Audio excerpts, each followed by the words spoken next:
मित्रांनो, आपण 15 ऑगस्ट दरवर्षी साजरा करतो. शाळेत लहानपणी झेंडावंदन, गाणी, नाच, नाटक. मोठं झाल्यावर सोशल मीडियावर फोटो, स्टेटस, जय हिंद लिहिलं की झालं. पण कधी विचार केलाय, हा दिवस फक्त सुट्टीसाठी आहे का, किंवा देशभक्तीचा फोटो टाकण्यासाठी? 15 ऑगस्ट 1947 आपल्या पूर्वजांनी बलिदान देऊन आपल्याला स्वातंत्र्य दिलं.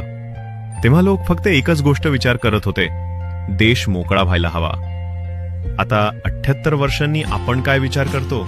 माझं काम झालं की झालं, बाकी मला काही देणं घेणं नाही. दरवर्षी भारतात 2 लाखांहून जास्त लोक रस्ते अपघातात मरतात, कारण आपण ट्रॅफिक नियम पाळत नाही.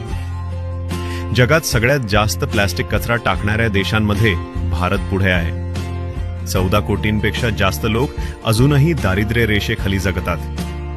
शिक्षणाचा हक्क असतानाही लाखो मुलं शाळेबाहेर, आणि अनेक शाळा अजूनही वीज पाणी सुविधांशिवाय.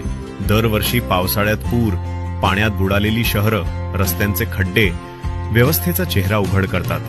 दररोज बलात्कार, महिला अत्याचार, गुन्हेगारी याच्या बातम्या आपल्यासमोर येतात, पण आपण शांत राहतो. केंद्रस्तरीय परीक्षा वेळेत होत नाहीत. तरुणांचा मौल्यवान वेळ वाया जातो.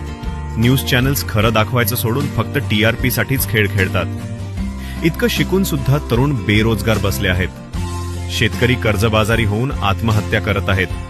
आणि आजची पिढी प्रेमाच्या नादात दिशाहीन निर्णय घेऊन आपलं आयुष्य उद्ध्वस्त करत आहे.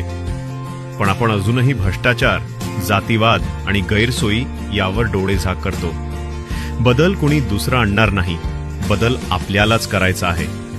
15 ऑगस्ट फक्त झेंडावंदनाचा दिवस नसून तो आपल्याला आठवण करून देतो, तू देशासाठी काय करतोस. म्हणून या 15 ऑगस्टला फक्त जय हिंद म्हणू नको, एक चांगला बदल कर, जो तुझ्यामुळे देशाला अभिमान वाटेल.